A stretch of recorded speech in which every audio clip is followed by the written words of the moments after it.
For our COBT viewers and listeners, it's Maynard, Mike, and Jeff here with something super exciting that we've been planning for a while, and we finally got it done. So here we go. We're visiting today with Dr. Carolyn Kissane. She's the Associate Dean at the Center for Global Affairs at NYU. She has been studying energy issues from every angle for quite a long time. That includes the geopolitics, the technology, the transition, everything that we talk about in today's world. But we've been delighted to get to know her, and we can't wait to share the conversation with you. So let me just stop here and say, Carolyn, we're so excited that you could join us today and talk to our audience about all the great things happening in energy.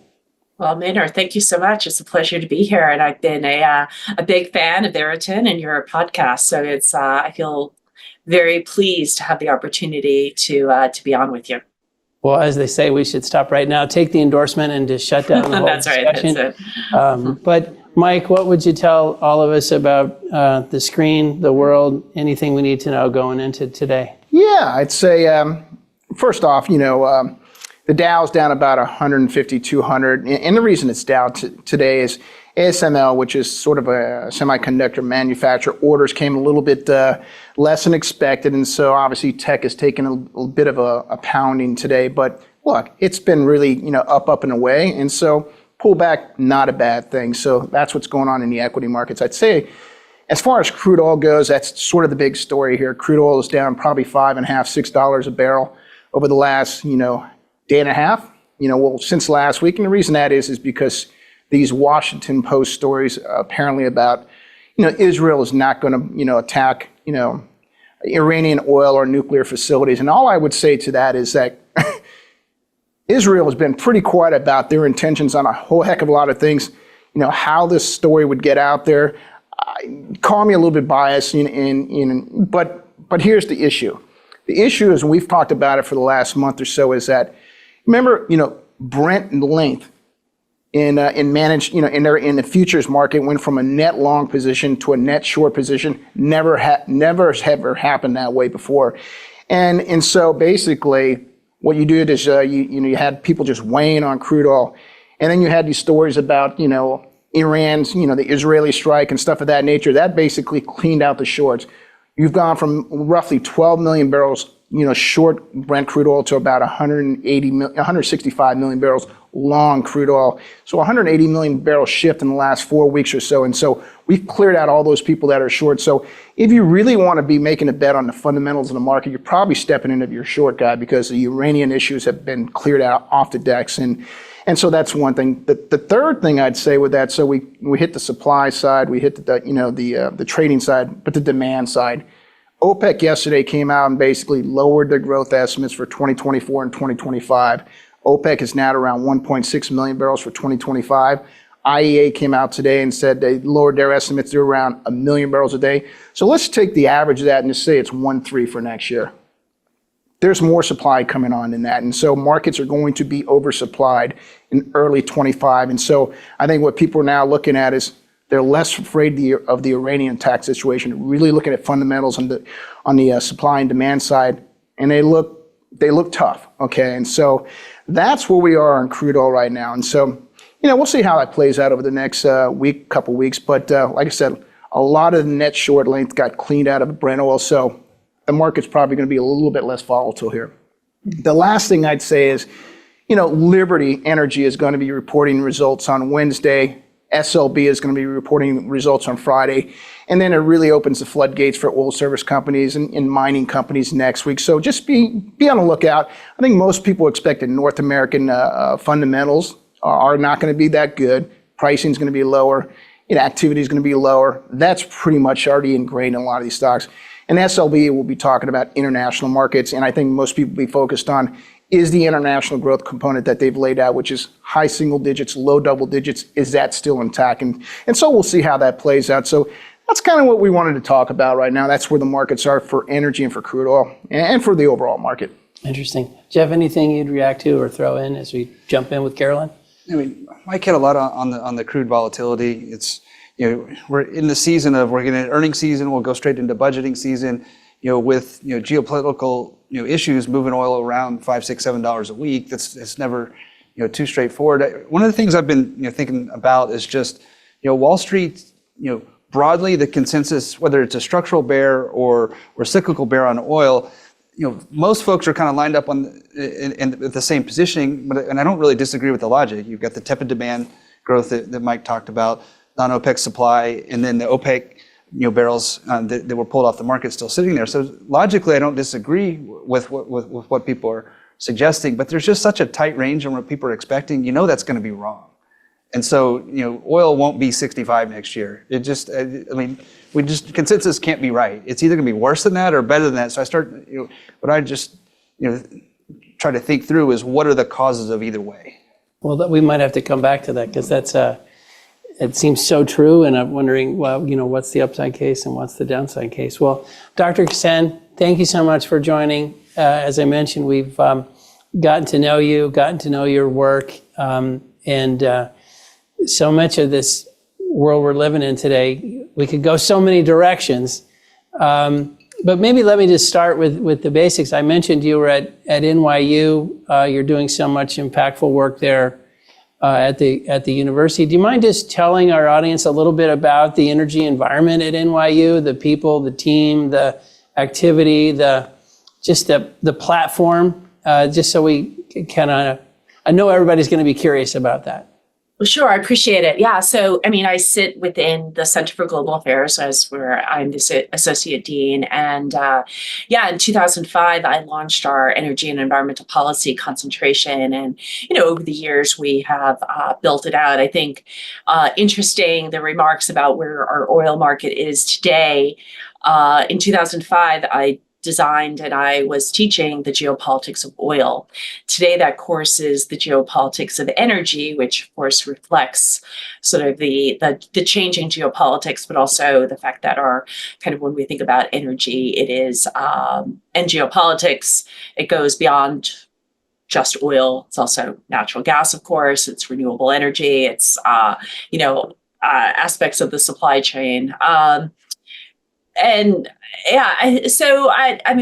you think about NYU, we're such a very, we're a big university, we're global, and we're very decentralized. So what I do here at the CGA is we look at a lot of security related issues. I also brought in Amy Jaffe 2 years ago, who works very closely with me, who is also working on electricity markets. And also directing our energy, climate justice, and sustainability lab. And then at NYU, we have, of course, the Tannen School of Engineering, where there's a lot that's happening in the energy space. If you're thinking about students, where students are at, the students that I work directly with are really excited about working in energy. And I think their understanding of energy is in many ways expands when they come to us because, we do have students who have never really had an introduction to understanding our energy system or energy systems around the world. So once they kind of take that dive and they get really interested and excited by it, they recognize the complexities. They recognize sort of the deep connection between economic security and energy security, and also the human security aspects, which is something that is kind of a very much a big part of what I aim to do when I work with students is to, in some ways, help them, to kind of disavow them of some of those ideas that are overly simplistic about how quickly systems can change, and also recognize the connections to development and understanding that, what we oftentimes take for granted here in the United States, the ability to turn on our lights, get into a car, where our businesses, have generally are fully operational when it comes to 24/7, 365-day a year access to electricity and power is not the case in many other parts of the world. And so how do we ensure that that there is that ability to increase access?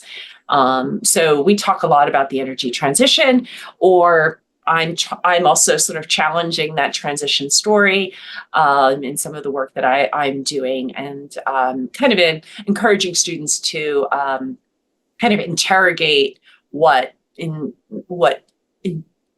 again, I think are sometimes overly simplistic narratives around energy. That's such an interesting introduction. Is the school or your students, is it, I don't know, recently we've spent some time at Texas, and they'll blend in the business school, the engineering school, and maybe LBJ or the geology school. Like, is NYU, is it that kind of environment with different disciplines all feeding into this complex? Yeah, it's such a great question, Maynard. We are, in the sense that we do seek out to be very interdisciplinary, and one of the terms that has been used is to break down. Again, this is a university, so we can kind of be very creative with our terminology, to break down verticality and to increase horizontality. And so when, having more schools talk to each other, and to, recognize that what's happening in engineering is really important to what's happening in, what I do in global affairs and global security, but also understanding the business side, the finance side. So I do think that over the last 10 years, there have been sort of more connecting the dots here at the university to encourage more cross-disciplinary work. So, the other organization in New York you're involved in, the Council on Foreign Relations, you're a lifetime member. That is such a bastion of the foreign policy world. Gosh, when you think back to 2005 and you were starting the geopolitics of oil and what the world looked like then and what the world looks like now, what do you notice in the CFR circles? What do you notice about the energy security, national security debate? What are some of the big themes that have either changed or that are gaining traction? Or because this piece of the puzzle is so complicated for all of us, and it seems like everyone sees geopolitical risk going up over the next decade.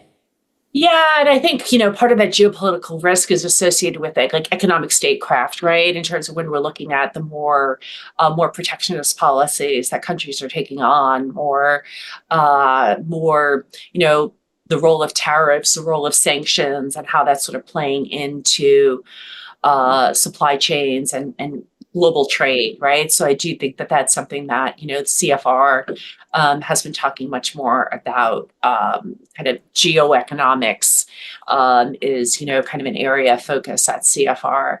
And, I think one of the big things that I have seen in my time at CFR is also there's a lot more on climate.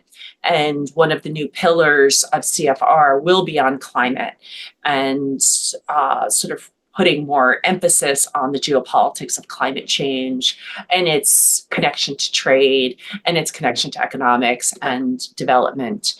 I think that, again, I think earlier in this conversation, I think when you're thinking about the geopolitics, for example, just of oil, what would have been a case right now when you look at the world, when you look at the Middle East, you would imagine that this would have caused a super spike, right? That this would have been, but again, because we have more than enough supply that's on the market, that's understood to be available to the market with tepid demand, we're not seeing that sort of spike that would have come into play 10 years ago, or there would have been that security premium on oil. So, we do have, I think, a landscape that is very different. When my first foray into oil was in 1998, and I was living in Kazakhstan, and oil was trading at $11 a barrel.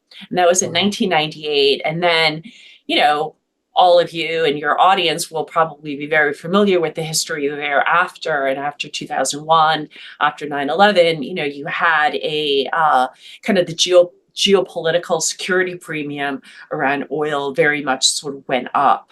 So I agree with your analysts that, what's going to what the price of oil will be next year may in fact be, I think we still have surprises that I think are in front of us. I also don't think we know for sure what Israel will do and whether or not they might decide to target Iranian facilities, maybe not oil facilities, because I don't think the United States would be supporting that, but nuclear facilities and nuclear capacities, I don't think is off the table.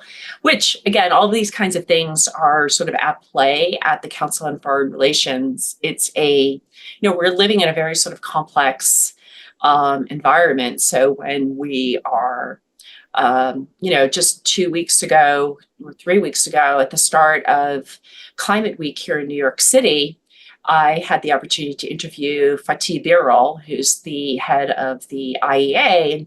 And, one of the big questions was around the energy transition, the role of oil and gas. And, have there been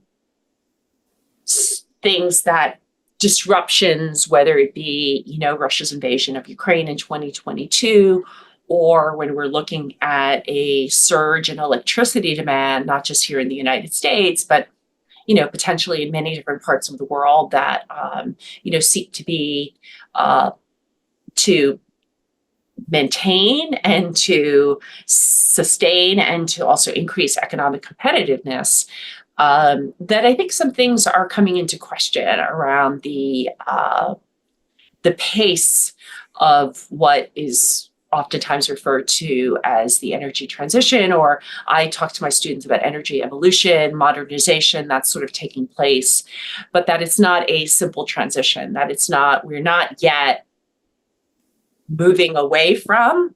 So I think transition is still very aspirational, but the data does not show that we are actually in a transition.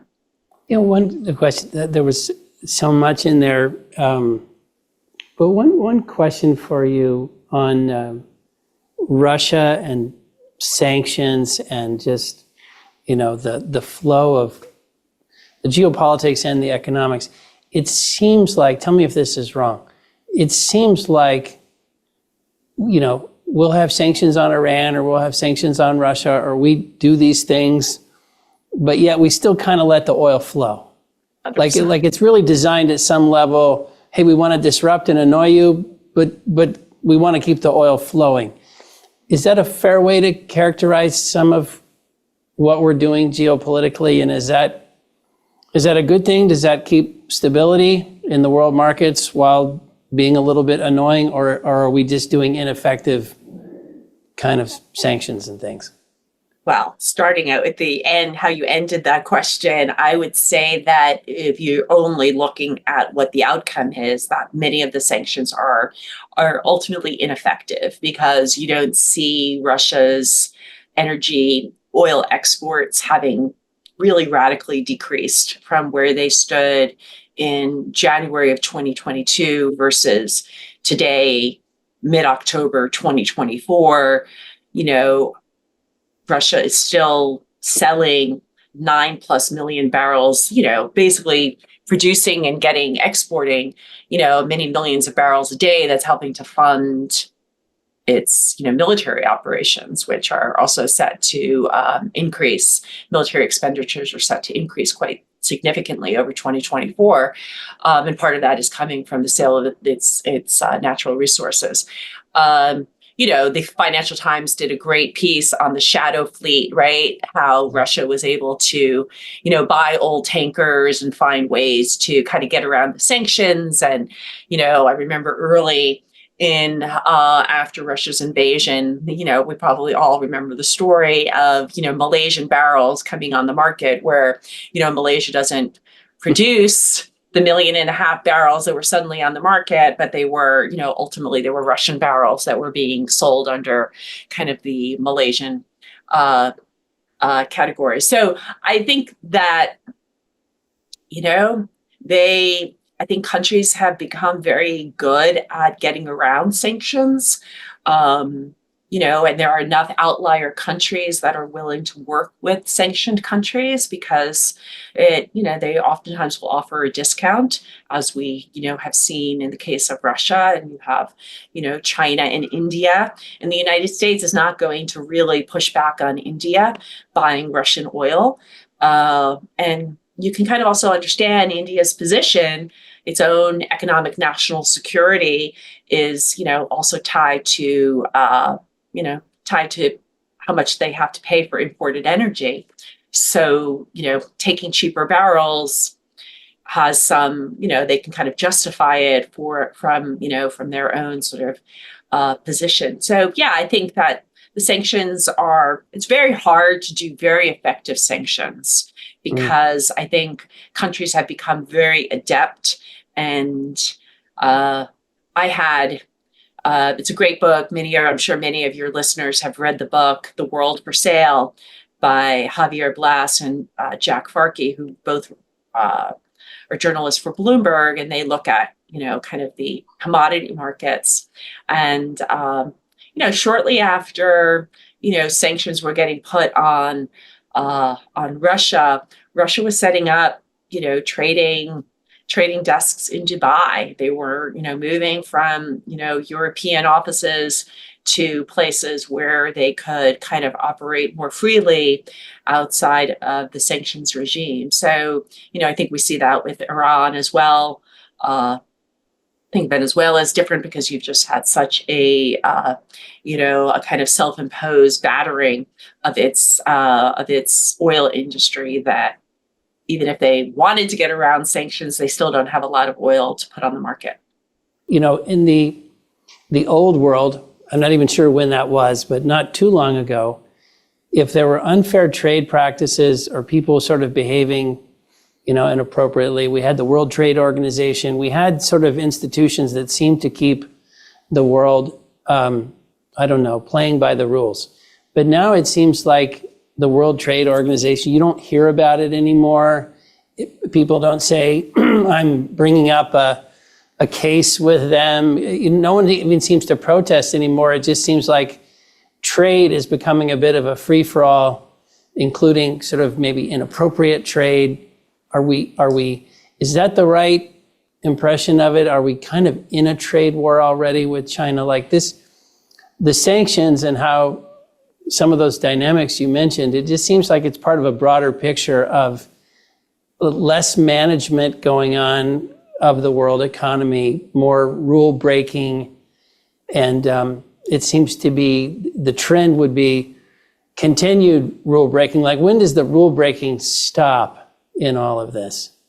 I don't have that crystal ball that would tell me when the rule breaking, but I think you're 100% correct. I mean, that's what kind of I had this conversation with my students as well, is that, a lot of the ways that they've been sort of taught to think about international trade, and you're thinking about parameters and the rules-based system, are very much under contention, right? We see it in terms of the role of tariffs and, are we in a trade war with China?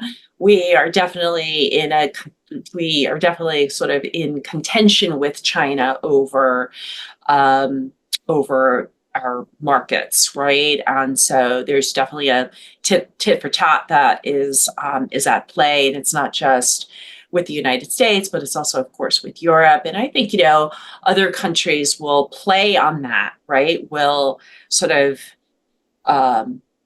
work with China or work with the United States, or, be very adaptable and work with both. But yeah, I definitely feel that I think the WTO has lost some of its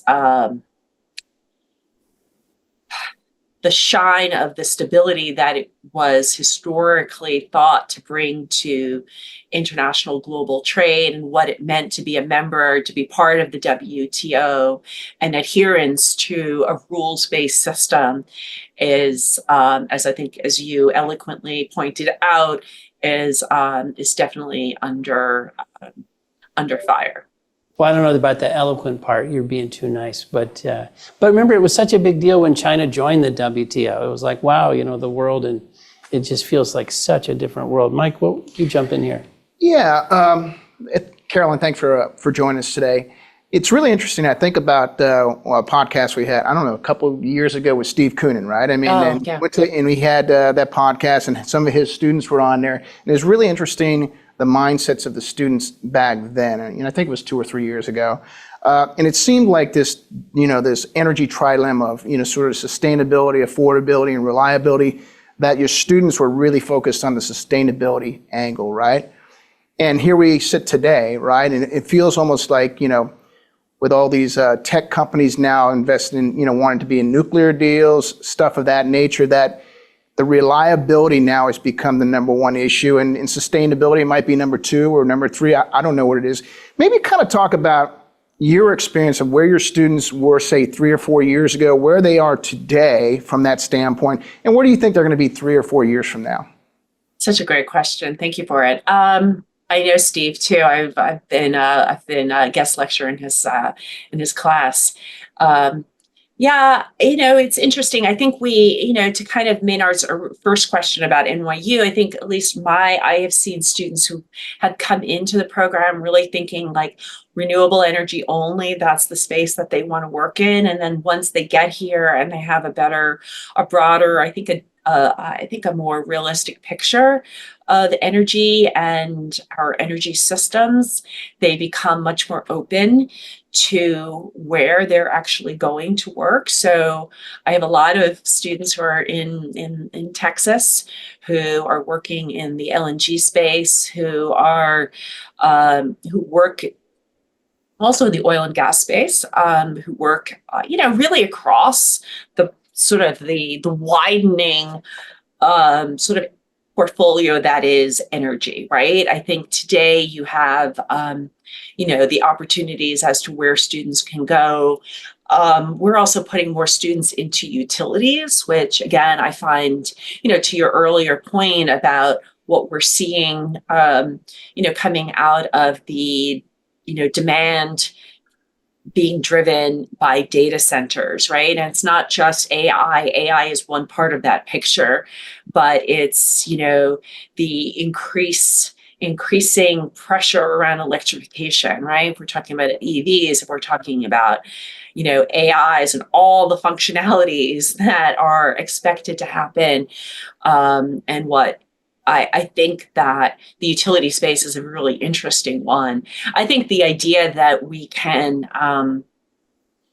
this is something that I've been working on, and I have a piece that's going to be published in the next week, is that I think some of our earlier forecasts as to what we could do without and what we could potentially shut in is being challenged, especially when you look at power markets. And, I think you are seeing, auctions for 25, 26, you're seing this surge, right? And you're seeing how that's going to play out in terms of rates, how we're going to meet all of this new demand, and the idea that we can be sort of closing down generation while seeing this rapid uptick in demand, even if some of it is off, if it's not even as high as some of the forecasts predict. I also personally, I sit here in New York, I find it particularly interesting that, like Microsoft is, its play with 3 Mile Island. I think we're seeing, yesterday's announcement from Google, Kairos and small modular. But, here in New York, we shut down Indian Point. It is totally, I think, within the realm of possibility, maybe strong plausibility, that in a couple of years' time, you will see the announcement that Indian Point will reopen. And I think this idea that this resuscitation or these second lives that we're seeing around some of what were decommissioned is, I think, very interesting for what we might see more of. And, one of the things I asked my students about just last week is, over the, next few decades, you're looking at 80 gigawatts of coal that is meant to be retired. will that number shift because of this challenge that we're seeing in terms of power demand? Will states be kind of hedging to ensure that they have that power reliability and affordability as they sort of build out and they think about, just as we're talking earlier about geopolitics, I think the United States is so well poised that we have built out such a high degree of economic competitiveness because our energy abundance and what cheaper natural gas has done to attract investments here in the United States. And I think for states, as they sort of think about attracting technology companies and they think about, data center build out, now we're talking about hyperscale data centers, and even the next generation, right, beyond the hyperscale data centers is it's a big power play, and what that is going to mean. So I do think there will be some reconsideration of some of the shutdowns. I want to ask a question. It's along the same lines of what Mike asked. Because we kicked off today, you said a couple of things. One, you like to challenge the energy transition story. Some elements are aspirational. You also talked about as the students come into the courses, oftentimes it's a little bit too simplistic of a mindset. I'm just curious what as they become more acquainted with it's a complex system. What resonates with them? Is it your anecdote of we've got tens of gigawatts of coal-fired power that are slated to shut down? Is it the math that resonates with them? What resonates and what doesn't resonate as well as they start to come up the learning curve around the energy system? Yeah, thanks. So you guys you're all asking such great questions. Really thoughtful. What resonates with them? The data definitely resonates with them. And I say this not because I'm on the Veriton podcast with all of you, but I do have them. They do read Arjun Murthy's Substack every week, Super Spiked.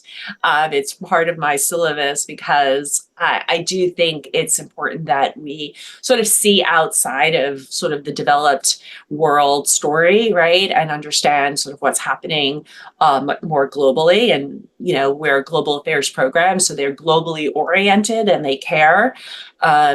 Also, it's one of the first things that I do. It's a kind of a requirement for my classes. It happens the week prior to the students actually coming into the classroom, is they have to do resource assessments. So they have to kind of look at their own sort of resource footprint around energy and resources in the week leading up to them coming into the classroom.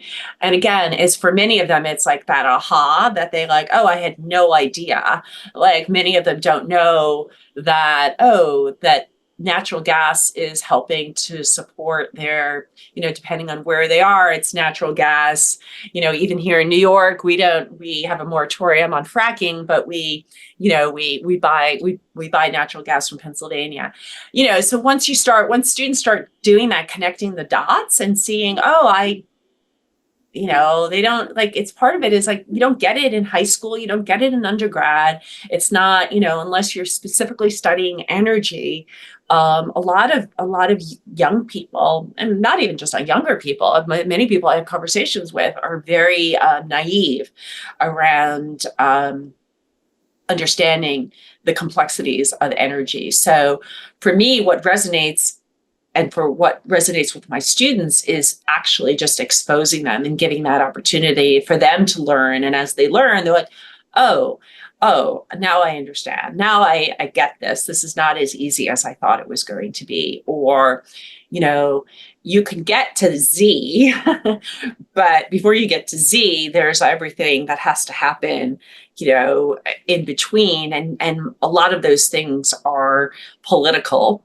And in addition, on top of that, economic and a lot of other things. And, so I think they start to recognize more of the challenges, but they have a realistic take on the challenges, and they're excited. They really are super excited. Like I get wonderful emails from my, students that I worked with 10, 15 years ago, were working across kind of the energy ecosystem. And they're like, every day is like a new, brings forth a new challenge, a new set of questions, things that they're working on that one thing that it's kind of where one of my favorite classes to teach is the geopolitics of energy.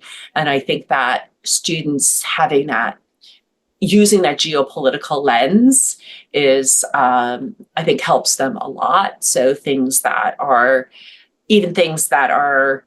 as we think about things here in the United States, you mentioned mining earlier, right? Or critical, how we think about critical minerals and how we think about sort of supply chains for critical minerals, and that, these things are not, they're still very extractive, and they don't happen without, there's a long timeline between, getting the idea, a mine coming into being operational here in the United States versus getting it actually starting to mine. I spent a lot of time in Kazakhstan. I've seen mines, and, I think many people in the United States want what mining makes happen, but the idea of mining operations in proximity to where they live is not something that they're very excited about.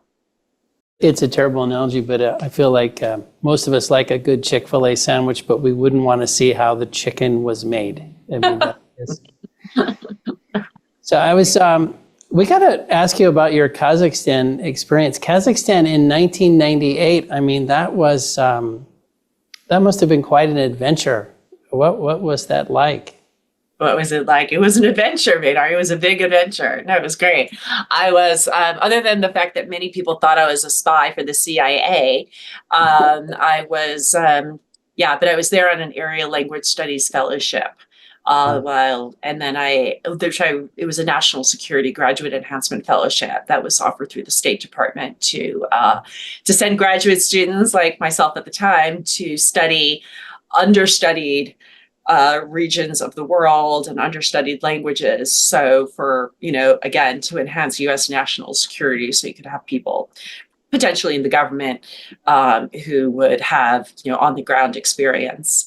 But yeah, it was, but again, I think because I had lived in Russia prior to going to Kazakhstan, I had, it was a very interesting juxtaposition, especially with regards to energy, because in 1998, Kazakhstan just had, it was like the red carpet was out for oil companies to come to Kazakhstan and to help them develop their resources, and not just oil, but also mining and other, again, this movement away from its historic dependency on Russia to now being an independent country, and what that was going to mean in terms of their own economic development. So that was, fascinating to kind of have a front row sort of view to that.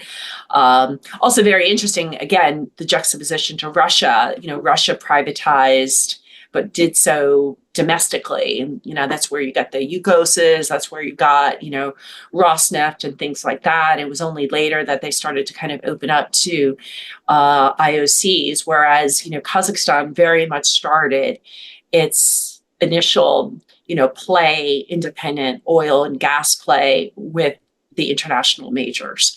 So that's very much who was there to open up Kazakhstan's, sort of period of independence after 1991. I will share one kind of interesting experience in 2003 when I was back doing some research in Kazakhstan. It was a kind of just, it's more of a contract story, or, how rules of the game, when they change, what that can mean.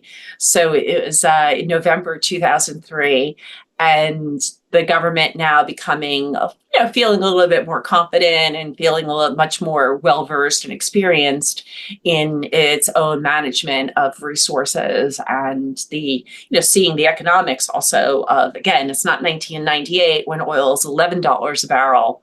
It's 2003 when it's, I'm going to say, 50. It was what's 2003? Can anyone help me here? 40. I was going to guess 40. I was going to guess 40. I think we're on our way up in 04. 03, I don't remember as well. Yeah, but it's in there. So it's definitely not 98. It's gone up it's not definitely not 11. It's gone up quite significantly from 98. And so the government started to change the rules of the contractor for Chevron. And so Chevron said, you know what? We are going to pull guys out of the field. We're going to pull guys out of Tengiz. So when I was getting on a plane to go home for Thanksgiving, the airport was insane. And so Chevron was taking people out of the field and putting them, saying, you're going to get a 6-week break. And basically kind of as a threat to the government. If the government is going to sort of change the rules of the contract, then Chevron is going to sort of play hardball. So there was kind of, and then on the way to the airport, on the way to the airport, there were signs up on the road that said the road to Basra, because this idea that, Kazakhstan's not going to play fairly or is going to change sort of midway into a contract, that there are other plays to be had. So anyhow, it was very interesting to be in Kazakhstan and Well, it shows you're a adventuresome, strong person, because that was the real deal. It was the real deal. Yeah, no, it was wild, actually. I mean, it was definitely the wild west of going into Kazakhstan. And some of the people that were fascinating, really, really interesting in terms of, where they had worked, how they worked with the government, how they sort of, again, it was kind of a different world than it is now. Well, maybe we've tried to string together a few themes as we talk about the former Soviet Union. We'll try to branch off of Kazakhstan, because you mentioned in the power discussion, this is something we feel all the time, states and governments that get their power right and get their costs down will attract industry. The ones that let it go too high will not only not attract industry, they'll kind of run off industry. And then one of the things that's always coming up is Europe and what's going on with European power and what's going on with European industry. And of course, Germany is the poster child. And now try to link it back to Kazakhstan, which is, there was an article recently we were reading about Europe probably doesn't get cheap energy again until it gets cheap Russian gas again. And you probably don't get cheap Russian gas again until somebody replaces Putin. I mean, this is like, now we've made a casserole mess of all this. But what do you think about Europe's problems with energy costs and how that ultimately ripples through kind of the geopolitics of all this? I guess that's at the heart of the question. How much time do you have? Oh, for you, 2 hours. Where are we going? This is kind of an interesting, you have a lot of, if you play the game of counterfactual, right? In some ways, right? Like Germany, I think had their head in this.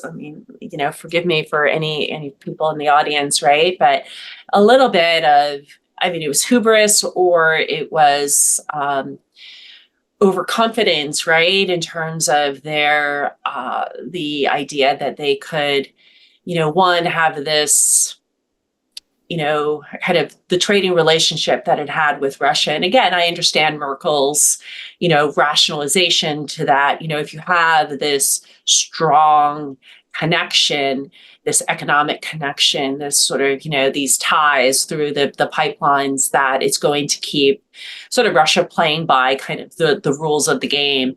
But 2014, when, Russia annexed Crimea, was clearly kind of the red flag that Russia was not going to play by the rules and didn't historically play by the rules.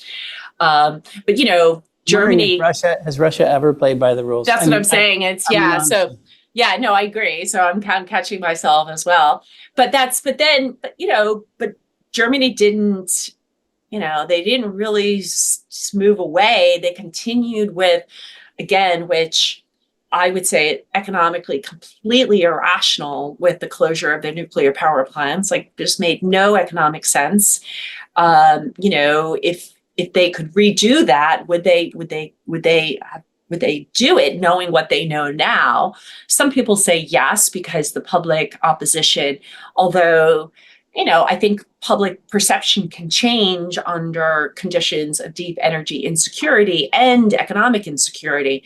So when you see German industry contracting the way that it is, and when you see German economic growth being as tepid as it is, and understanding that it's such a, it's been kind of a, the center of European economic power, and I think it's very problematic. I do think it's, and again, I think that I would argue that they over-regulated, and they put up bars of compliance that were really hard for industry to comply with, and higher energy costs, again, to your point, right? And to what I said earlier, that, it's going to damage economic competitiveness. And I think we are seeing that. And I think you see now with the Draghi report, right? 400 pages of how you're going to, regain economic strength in Europe. But a lot of that has been lost. And you have other parts of the world that are much more agile in how they respond and how they're going to build out. Now, you do have the advantage for, I think it's, honestly, I think it's really tough.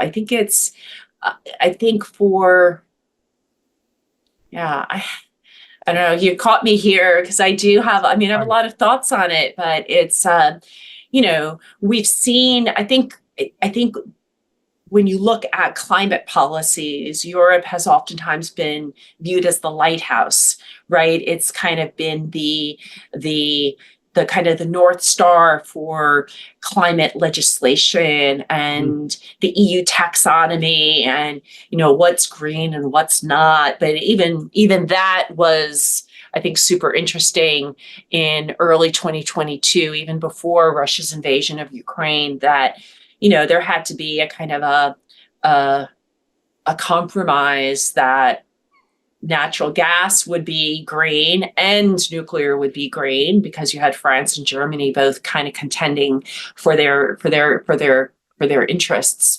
But I think Europe is in a quagmire, 100%. What they will do, if you did have, tomorrow morning we woke up and Putin was assassinated, or, the one of the many illnesses that he supposedly has, he dies from, then does Europe say, okay, well, now we can start, going back to our earlier purchases of, Russian pipeline gas? I mean, it's possible. You have seen your LNG purchases from Russia actually go up since 2022. So, I think I'm at the point in my life that I never say never. So It's just the same way that we talked about, like, a lot of people could never imagine that 3 Mile Island would suddenly be recommissioned, or that we would see sort of second lives for, oil and gas wells that were considered to be dead in the early 2000s, which now are, become prolific examples of production. So I'm a never say never. Well, I know it's thorny and meaty, but I think it seems like what was talked about a year ago as like, hey, there's a warning, there's a problem. Now it seems like the problem is in full bloom like everyone really understands how serious the whole Europe is in. And where it goes from here is just like a real telling thing for all of us. Well, the sirens, I mean, it's like the sirens went on. I think when you see Germany, when those kinds of numbers, that's when it's like the alarm is going off and everyone can hear it, and it resonates, and it's instilling fear, right? Because you're not going to see. I mean, the thing is, like, right, it's really hard to turn that ship around because there's so many, the regulations are so hard, and to dismantle those high bars for kind of entry and the high cost of doing business, both the regulatory cost, the compliance cost, and then the energy cost. It's really hard to bring that down fast enough for Europe to catch up, because it's now not even about it's about trying to catch up, and it's behind. Okay, I have a weird one, and then Mike and Jeff, you jump in. We're almost out of time, but do you think Milei is this fascinating character? Yeah. And he has this following, and I was thinking about when you were talking about Europe, and Milei has these commercials where he's taking agencies and saying, that's gone, that's done, I'm finished. And he's this anti-red tape person. Do you have a reaction to, or a theory as to why Milei is such a cultural hero? I know or at least he has this following. Is there something about the world's frustrations, or the Gordian knots we find ourselves in, that there's something uniquely refreshing about a character like that? What? I know that's a total curveball, but you watch these geopolitical movements and people and personalities. I was just curious if you had a reaction to him. Well, I'm finding it very interesting, even when you're looking at recommendations coming out here in the United States, right? Recommendations around transmission lines, right? Or nuclear, right? How do we really, have that nuclear renaissance,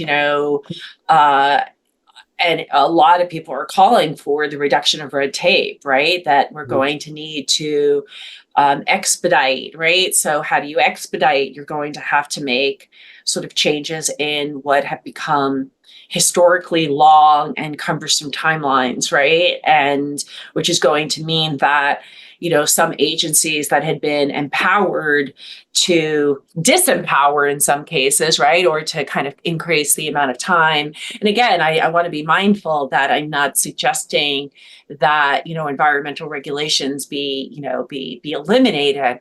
But I think that idea of like recognizing where we're at and what we need to do and what we need to make happen, and, how that will, everyone, I think on both sides of the aisle are saying that, we're going to need to reduce the red tape.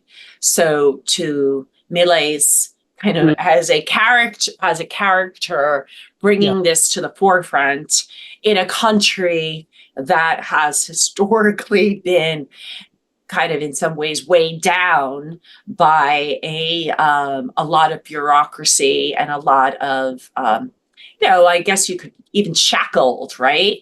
And you look at crazy inflation and all these kinds of things, that it is refreshing to just say, can we, when so many things look like are getting more and more difficult, can we find areas where we can actually simplify with that, and simplify so that there's more advantage and there's more benefits, and that, there are more economic opportunities through that simplification.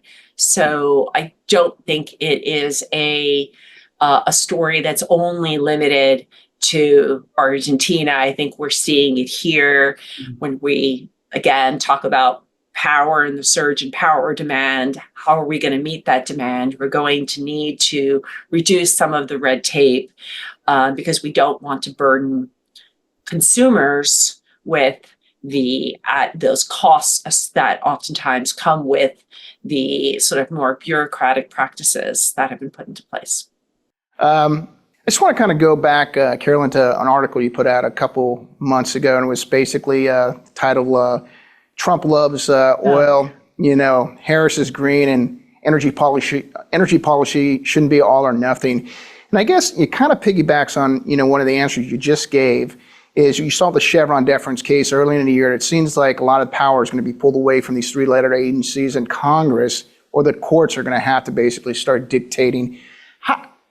Couple things. First of all, maybe elaborate a little bit more about what you said in that article, number one. But number two, is it going to be more difficult, given that Chevron deference case, for permitting reform, anything like that, to really go forward? It just seems like that's going to have to, it's going to really decide on how Congress goes, who's in the White House. Just maybe some thoughts on the article as well as that.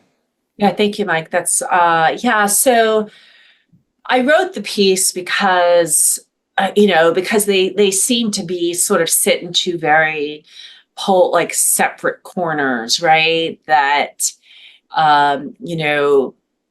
Trump has, again, even going back to his first presidency, where, right out of the gate, it was energy dominance. It was, oil, gas, coal, and, really putting, hydrocarbons forward, in kind of an America First agenda. And, Harris, before becoming vice president, had taken an anti-fracking stance, and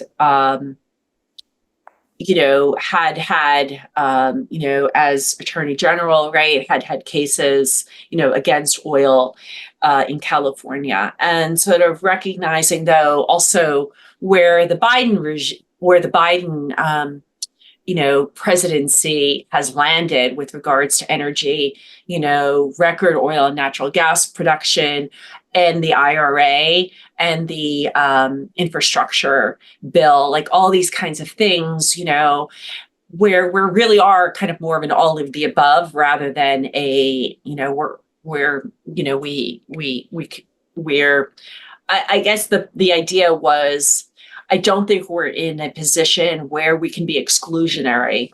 And when we're thinking about US competitiveness, that we have to be kind of more inclusive of all the, kind of the endowments that the United States has when it comes to energy. Because I do think I don't think it's unfair to say that we are exceptional when it comes to energy because of our resources and our resource base and our land that, puts us at a distinct advantage in comparison to other places in the world.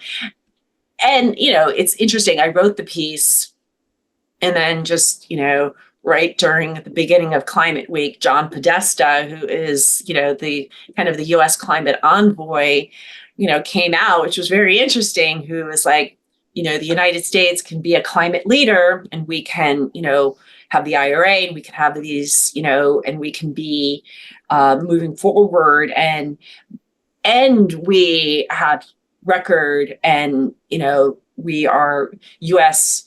oil and natural gas production is helping the U.S. economy and is a boon for the United States. So both of those things can be true. And so I think was, kind of the idea that it's not an either or. And that was why I wanted to kind of, just as I don't think that, if you see Trump elected, I don't think he's going to dismantle the IRA, because you look at a lot of where those funds have gone, or where you see they're red states. So you're not going to see a rescinding, those opportunities. And I think for Harris, you've already seen her kind of her pivot, her positional pivot. I think it would be great for her to give more explanation behind that pivot. But I definitely feel like whether it be her or Walz, they've both kind of come out in support of U.S. hydrocarbon production, and they're not suggesting a banning in, where I think that could have been in some cases some of the fears that associated. And then the other question about the Chevron defense, yeah, I think that's a really interesting one. Again, that kind of goes back to Maynard's question about red tape, right?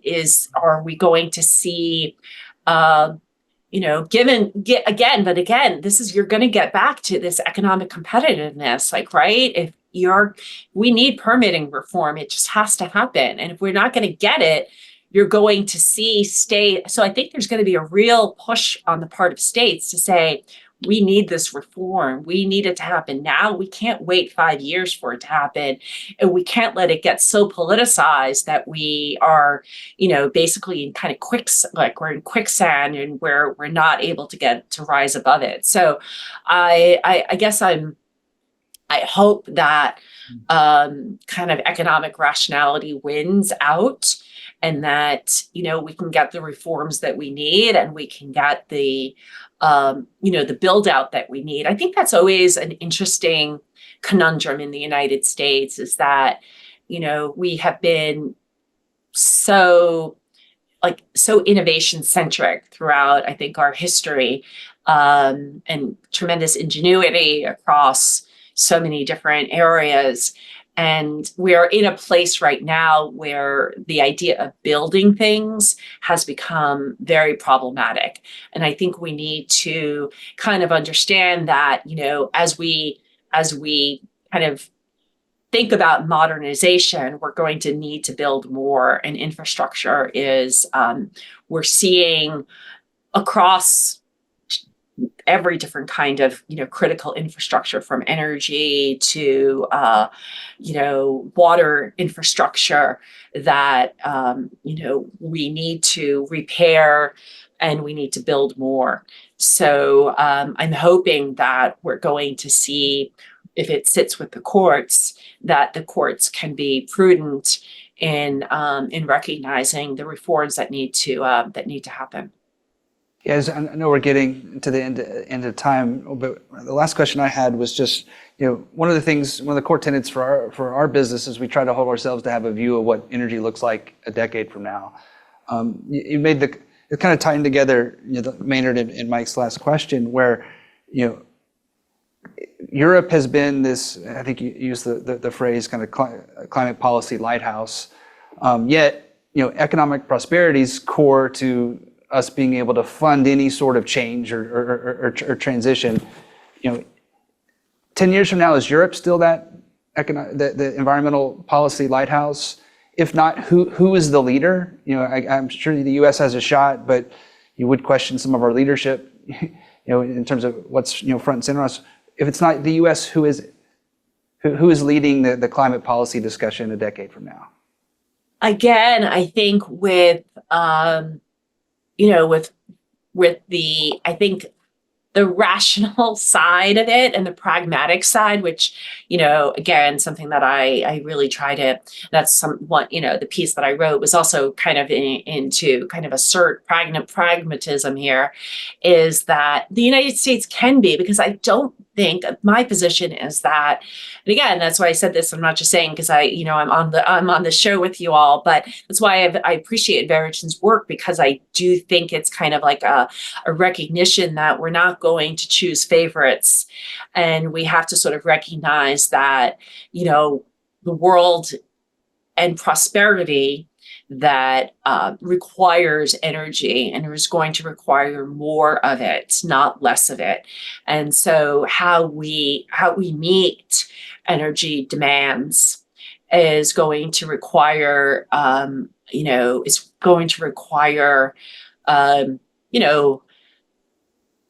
smart policy, smart investment. And I think the United States can in some ways be a leader, in the sense that it's not going to say that we are going to, we can be producers of hydrocarbons, and we can support smart, carbon tech, and, CCUS and direct air capture and a lot of other things, and also geothermal, and also, more nuclear and all these kinds of things. So it's more saying, how do we ensure energy security, reliability, affordability, kind of meeting the trilemma, but at the same time, we are not being so exclusionary that we're going to see unintended costs be put on,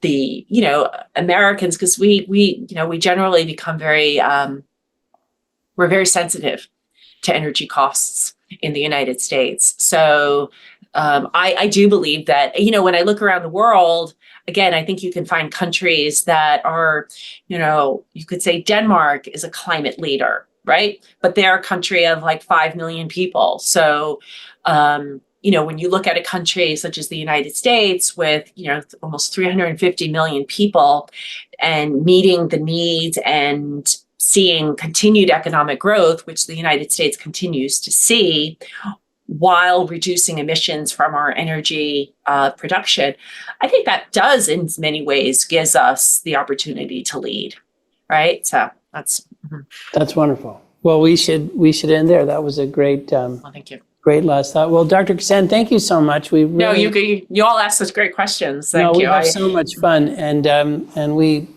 please come visit us in Houston. We'll come see you in New York, and please keep up the great work. And all those NYU energy, grads, tell them give us a call. We'd love to meet them. All right, thank you so much. Really appreciate it. Nice to meet. Nice to be on the show. And thanks for all the great questions. No, thanks so much. Okay. Bye, everybody. Take care. Bye, everyone.